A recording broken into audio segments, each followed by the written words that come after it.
Bonjour, bienvenue dans ce point bourse du 13 mai 2024. Alors, on va commencer par l'agenda de la semaine. On verra ensuite les valeurs qui vont animer la semaine. Alors, il n'y en a pas beaucoup au niveau des résultats, il y en a de moins en moins. Et puis, les matières premières et puis les quelques actions du portefeuille qu'on suit qui fonctionnent plutôt bien dernièrement. Allez, avant de commencer, je rappelle que les informations et analyses données sur cette chaîne sont données à titre indicatif et ne peuvent pas être considérées comme un conseil en investissement. L'investissement en bourse est risqué et vous êtes responsable de tous les investissements que vous faites. Alors, on va commencer par l'agenda. Au niveau des chiffres économiques, on aura surtout, ce sera mercredi, jeudi, voire vendredi, les gros chiffres. Sinon, demain, on aura quand même l'IPC, donc l'inflation en Allemagne, à 8 heures. Et prix à la production à 14h30 aux États-Unis, ça peut être intéressant. Il y aura un discours de Powell après en fin de journée. Mercredi, on aura en France l'IPC. On attend notamment 2,2 sur l'année. Donc c'est ça qui va être important. Est-ce qu'on va se rapprocher des 2,2? Est-ce qu'on va être un peu au-dessus, un peu en dessous? On aura la confirmation que l'Europe fonctionne un peu mieux que les États-Unis au niveau de la baisse de l'inflation. Et enfin, mercredi, 14h30, toujours aux États-Unis, vente au détail et IPC, donc toujours pour l'inflation. Et là, on attend plutôt 3,4 aux États-Unis, un marché beaucoup plus fort. Et ce qu'on va surveiller, notamment aux États-Unis, c'est le marché de l'emploi, les salaires et l'inflation pour voir si elle commence à baisser enfin jeudi. Inscription hebdomadaire au chômage et indice manufacturier Fed de Philadelphie à 14h30. Là aussi, c'est des chiffres qui risquent de faire pas mal bouger le cours et les indices dès que les chiffres tomberont à cette heure-là. Au niveau des valeurs, alors on a pas grand-chose. On a quand même Veolia un mardi avant bourse. Donc ce sera demain matin pour le chiffre d'affaires du premier trimestre. Et surtout, on aura aussi Alibaba. Ça, c'est intéressant parce qu'on a vu que la Chine revient bien. Et pas mal de valeurs chinoises qui ont été un peu massacrées devraient pouvoir rebondir assez fortement. Et Alibaba qui donne ses chiffres, je pense que ce sera très scruté mardi. Ce sera une des valeurs les plus suivies et peut-être les plus achetées mardi si les résultats sont là. Donc c'est une valeur qu'on va certainement suivre et qu'on pourrait éventuellement prendre mardi ou mercredi, éviter peut-être de jouer les résultats et puis d'attendre la confirmation sur le renouveau d'Alibaba. On a également Walmart jeudi, les grands magasins aux États-Unis. Et Engie vendredi qui donne des résultats. Allez, on commence avec les matières premières et notamment on va regarder juste le blé pour voir que le blé depuis, c'est juste après l'invasion de la Russie en Ukraine, le gros pic, puis après la descente. Et là, enfin, depuis le 11 mars, on a atteint le plus bas. On tente un rebond et le rebond il est assez impressionnant, parce qu'on vient taper quand même 26% en 2 mois. Donc on a un début de phase d'accalmie, de fin de chute sur le blé. Et puis le fait de venir casser ici cette zone à 662 assez fortement, parce qu'on a des gros chandeliers dernièrement. On le voit ces 2-3 dernières semaines. C'est assez fort. Donc le blé est en train de stopper sa chute des prix vers le bas et pourrait redevenir beaucoup plus cher ces prochains mois. Donc là, ça peut être intéressant aussi de jouer cette matière première là. On va regarder quelques valeurs intéressantes du portefeuille, notamment Air France. Air France qui confirme jour après jour la cassure de ses niveaux pivots et qui va peut-être enfin combler le gap ici à 11,28. Elle s'en rapproche. Elle a également l'oblique ici sur ses derniers plus hauts du mois de juin et de décembre. Donc on arrive ici sur une véritable zone pivot qui pourrait faire encore exploser le titre. Alors il y a toujours pas mal de ventes à découvert sur Air France, mais ça commence à diminuer. Donc on en reparlera toute cette semaine, mais on est potentiellement à un début de retournement sur la valeur.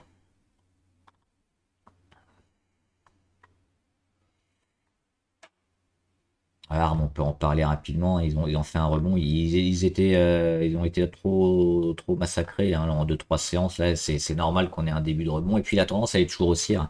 On n'a toujours pas la moyenne à 200 sur ARM parce que ça fait pas 200 jours de cotation. Ça fait enfin déjà 200 jours, oui, mais pas 200 jours ouvrés, donc on n'a pas encore. Elle avait ouvert ici en septembre 2023, donc il va falloir encore quelques séances. Mais on voit que les moyennes les plus longues sont quand même toujours largement ascendantes, donc plutôt favorable sur ARM, hein, puis sa capacité d'être leader sur les puces de smartphone notamment, hein, et l'intelligence artificielle qui va aider. Et malgré un marché peut-être pas le plus porteur sur les smartphones, mais toujours intéressant. Il y a toujours énormément de ventes, hein, de smartphones. ARM, ça en fait quand même un vainqueur légitime et ils devraient continuer leur progression. Alors, au Rubis, bah, ils ont fait leur rebond, ils ont quasiment tout récupéré ce qu'ils avaient perdu, hein, suite à la dégradation du BS. Et bon, ce UBS, on n'est pas surpris, hein, chaque fois qu'ils disent quelque chose, généralement, c'est un peu pile ou face. Et ils racontent souvent n'importe quoi. Alors, sur Rubis, donc, ils doivent pas voir le cours du cuivre UBS, hein, c'est assez hallucinant. Donc, on revient déjà sur le niveau de gap, là, quasiment comblé. On va voir s'il est comblé ou pas. Oui, avec la mèche, il est comblé, donc le gap n'existe plus. Hop. Et on est toujours ici en embuscade. Et avec le prix du cuivre, hein, vachement élevé, ça devrait aider évidemment les marges et toutes les minières, hein, qu'on a citées en début d'année. Bah, elles ont toutes explosé, elles ont tout un pourcentage assez intéressant par rapport au moment où on les a pris notamment. CD Projekt, bah, j'en parlais, hein, depuis plusieurs semaines. Bah, ces derniers jours, elle a bien explosé. On en est ici sur les 32,3, donc on en avait parlé ici, hein, mi-avril. Un mois plus tard, bah, on est ici sur les 33. Et probablement au début aussi d'une belle séquence. Alors à court terme, éventuellement, il y a pas mal de zones de prise de bénéfices, mais à moyen terme, on aura certainement une continuation, hein. C'est l'éditeur notamment de The Witcher et de Cyberpunk, je crois aussi. Donc c'est quand même des gros jeux et on parle aussi d'autres licences. Donc on va regarder quand même en long terme si ça veut bien fonctionner. Voilà, le titre avait beaucoup trop perdu, hein, l'éditeur qui était à plus de 100 dollars. Non, 100 euros, on est où là? On est à Francfort, donc c'est 100 euros. C'est à Varsovie, sinon la cotation principale, mais on le retrouve ici à une vingtaine d'euros. Et puis le début de la recovery, hein, qui s'est fait fin d'année dernière, on a la confirmation, hein. Alors éventuellement, on pourrait avoir une épaule tête-épaule. Donc si on revient sur les 22 et qu'on casse, ce serait très négatif. Mais là, vu ce qu'elle est en train de montrer, potentiellement, on peut l'oublier. Une petite valeur spéculative, vous savez, j'aime bien les biotech, elles ont des capacités à augmenter très vite, très rapidement. CRISPR thérapeutique, qui est en train de confirmer, hein, son support ici sur les 52. Une première fois, une cassure d'oblique, on y revient une deuxième fois, et puis boum, là aujourd'hui on fait plus 8. On est juste en embuscade sous la moyenne à 200 qui est plate. La consolidation elle était importante sur CRISPR. C'est comme d'habitude, il faudra attendre des annonces, hein. C'est les annonces sur les thérapies qui peuvent exploser. Les phases 2, phase 3, les essais cliniques, hein, sur les patients. Ça semble quand même plutôt intéressant sur ce niveau-là, toujours dans une optique de pas mettre énormément, hein, c'est pas, mais pas les 15% de son portefeuille sur une biotech, mais ça peut monter assez fort. Et là, il donne quand même des signaux plutôt intéressants techniquement avec le support. Et Eramet aussi, donc, bah, toujours parmi les minières. Alors aujourd'hui, le chandelier est pas terrible. Sur Eramet, on va zoomer. Il y a une mèche haute quand même assez importante, hein. On a méché sur les 105,8 et on finit à 102. Donc ça fait près de 3-4% quand même de décalage au niveau de la mèche, avec un corps quasiment absent. La tendance elle reste haussière. On va certainement avoir un début de construction autour des 100, voire des 95. Euh, on peut se laisser peut-être la possibilité de rester sur Eramet, parce qu'avec les minières, avec le prix des matériaux qui ont explosé, euh, est-ce qu'on va avoir un retour assez excessif, assez rapide vers les plus bas pour un retour à la moyenne? C'est pas sûr. Donc peut-être assurer le coup quand même avec des stops pour assurer quand même un gain. Moi j'étais ici depuis les 69, donc on en est sur Eramet à 46% de plus-value. Mais dans ces configurations-là, ça peut continuer un peu en torche. Donc là, on l'a vu, la progression, elle est énorme. C'est dommage de quitter dès maintenant la position, même si le chandelier d'aujourd'hui est très mauvais. On a, je pense, une belle zone de travail ici, hein, sur les 90-92, qui, si elle n'est pas cassée, devrait permettre à Eramet peut-être de continuer sa hausse un peu exponentielle, parce que là, il est toujours en surachat, on est à 84, mais on est dans une période un peu d'euphorie, hein, sur pas mal de minières, donc Eramet toujours positif, mais à très court terme, probablement un peu de vente avant la confirmation de la tendance qui sera, bah, soit la cassure des 105 et puis la hausse pour aller chercher certainement les 110 et plus,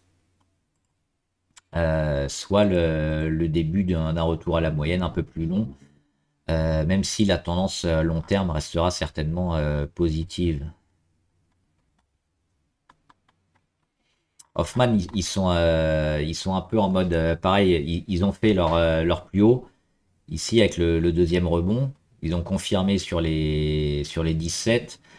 Et derrière, on voit la volatilité qui est vraiment en train de baisser. On a aussi la taille des chandeliers beaucoup plus faible. On a quelques mèches un peu partout. Les volumes qui sont en train de baisser. Donc, et puis la phase de congestion un peu, hein, entre les deux obliques blanches. Alors là, ils sont assez pentus, mais c'est l'idée quand même de voir qu'est-ce qui va se passer sur ces niveaux-là pour que Hoffman sorte. Donc là aussi, c'est pareil. Hein, faut peut-être mettre des stops parce que on en est à alors 26%, c'est pas mal, mais on peut encore aller chercher plus. Mais il y aura certainement une sortie de cette figure qui va nous pousser à Hoffman à aller chercher à nouveau les 13,50 et plus, ou alors, si on casse vers le bas, peut-être un retour à la moyenne vers les 9,60. Donc je pense que cette zone-là, il faut la cadrer, il faut mettre les stops quand on sort, et suivre la tendance si on continue à casser vers le haut. Ipsen, c'est toujours très positif, hein, c'est pareil, on était ici sur les 109, hein, pour la prise d'Ipsen, on en est alors 9% seulement, c'est pas énorme, mais on a une belle tendance quand même de moyen long terme qui peut se mettre en place. Donc c'est pareil, moi j'assure le coup en montant un peu les stops, mais on a un support autour des 118 qui devrait être testé, qui devrait être tenu. Ah, peut-être un peu enfoncé avec des mèches, c'est toujours le risque. Donc mettre les stops un peu plus bas. Et puis s'il tient, bah, la configuration d'Ipsen, bah, c'est d'aller vers les 130 cet été et peut-être à la rentrée. Moderna, c'est plutôt dans du long terme, hein. On l'a dit, hein, il y avait un gros retournement. On l'avait vu ici avec le super chandelier du 2 novembre. Depuis, elle continue d'accumuler, elle continue de progresser, puis de retourner les chandeliers et les moyennes un à un.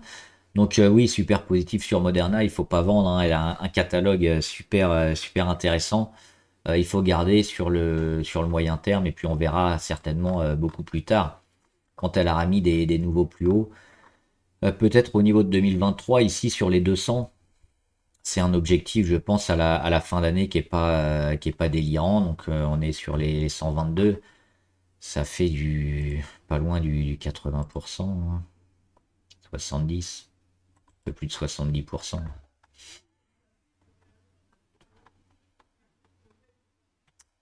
Rexel qui fait pas grand chose aujourd'hui, mais ils ont bien explosé aussi, hein, depuis le moment où on les a pris ici avec la cassure des 25,7.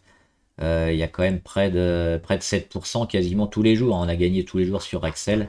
Euh, on était dans une belle zone d'investissement là pour du long terme, hein. Plutôt Excel, on voit cette figure avec ce canal haussier long terme.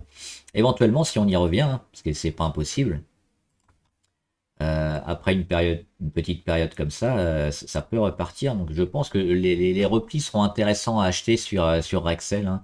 Si on revient tester les 26-27 peut-être dans quelques semaines. Mais pour l'instant, on le voit, on vient de rentrer en surachat. Alors là, c'est pas terrible parce que d'habitude surachat c'est plutôt largement acheté. Là, on a un chandelier un peu misérable, hein. Il ressemble à rien. Et pourtant, on est à 71 niveau RSI. C'est peut-être le signe qu'on va avoir un début de conso un peu sur Excel, mais c'est pas sûr, hein. Quand on est comme ça en surachat, on peut repartir assez fortement.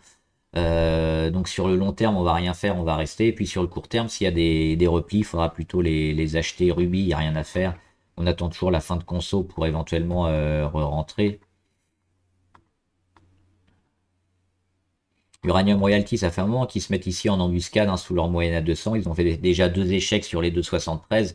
Mais sur l'uranium, moi je suis toujours plutôt largement favorable. Et puis sur cette valeur-là aussi, la figure semble intéressante. On n'attend plus que la cassure. Là, on a une petite baisse des volumes dernièrement. C'est peut-être intéressant à jouer et à se placer maintenant sur Uranium Royalty. Il y a une config super intéressante qui a déjà cassé ici. Alors, j'avais tracé ici sur les plus hauts en ignorant ce chandelier du 1er février, mais même si on met avec le 1er février, la cassure, elle est déjà effective sur les plus hauts court terme. Donc on a cette consolidation qui est terminée. On a un peu cette période d'accumulation. On n'attend plus que véritablement le vrai signal. Ce sera quoi? Ce sera la cassure des 2,73 à la hausse et puis se maintenir au-dessus des 2,80. Mais ça peut arriver avec un gros chandelier comme ça. On peut ouvrir à 2,80 et puis finir la journée à 3. Donc c'est potentiellement perdre pas mal de pourcentage sur la journée. C'est pour ça que peut-être c'est intéressant de se mettre en anticipation sur Uranium Royalty. Moi j'y suis déjà. Valourec, il y a les résultats jeudi. Résultat du premier semestre sur Valourec. Ça risque de faire la différence. Maintenant, si on regarde, alors le pétrole, pas grand-chose de nouveau, il est toujours en phase de conso, mais plutôt sur le haut de la figure. Ce qui est intéressant sur Valourec, c'est ça. C'était la zone de gap ici entre les 15,05 et les 15,50. On l'a frôlé, on s'en est rapproché, on l'a pas touché et on a commencé le petit rebond avant. Perte de volatilité, cassure d'oblique court terme. On revient sur la ligne des zéros niveau RSI, niveau MACD, pardon. Donc on a plutôt un peu tout qui est dans le vert pour Valourec, pour repartir vers le haut.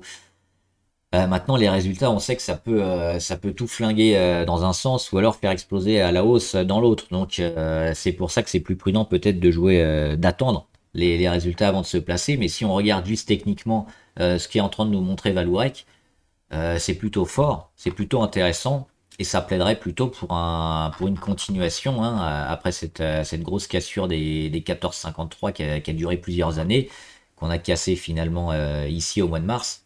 Ça plaiderait plutôt pour une continuation de la tendance haussière.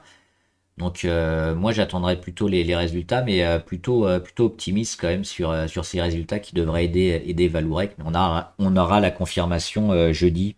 Alors je sais pas si c'est avant ou après bourse, j'ai pas trouvé la date et l'heure exacte sur Valourec. Verimatrix c'est pas mal aussi ce qu'elle nous fait là. La phase de congestion, et puis on est en train un peu de casser vers le haut. Alors il manque juste le détonateur, mais ça peut nous faire un chandelier comme ça très vite, très fort, très rapide bientôt sur Verimatrix. Virgin c'est spéculatif, mais c'est surtout long terme. Donc on pyramidera éventuellement un retour sur position sur Virgin Galactic. Elle est en train de réagir quand même depuis ses plus bas ici à 0,07. On est déjà revenu sur les 1, donc c'est bien. Il faudra encore travailler beaucoup et puis annoncer peut-être des bonnes nouvelles, mais les volumes sont plutôt intéressants là. On sent que la valeur a pas trop envie de descendre sur Virgin. C'est pas mal. Et enfin Walt Disney, moi j'achèterais Walt Disney renforcé ici sur les 100, 105. Les résultats qui étaient plutôt bons ont été vendus. Moi ça m'a surpris. Il y avait des résultats assez favorables, notamment sur le streaming, puis la VOD sur Disney bénéficiaire, alors que c'était pas le cas avant. Donc moi, je trouve que c'est une belle valeur. C'est une valeur qui est haussière. C'est une valeur qui a des perspectives plutôt favorables. Et puis les retrouver ici sur les 105, un niveau qui semble faire réagir le cours quand même, c'est plutôt une bonne chose. Donc, ce qu'on peut s'attendre sur Disney, c'est quoi? C'est une accumulation sur ces niveaux-là et puis une reprise après en cassant les 109, 110 dans quelques semaines. Je trouve que la baisse a été un peu excessive sur une valeur qui méritait pas cette sanction. Donc sur Walt Disney, toujours favorable à court et moyen terme. Et puis on avait Stellantis.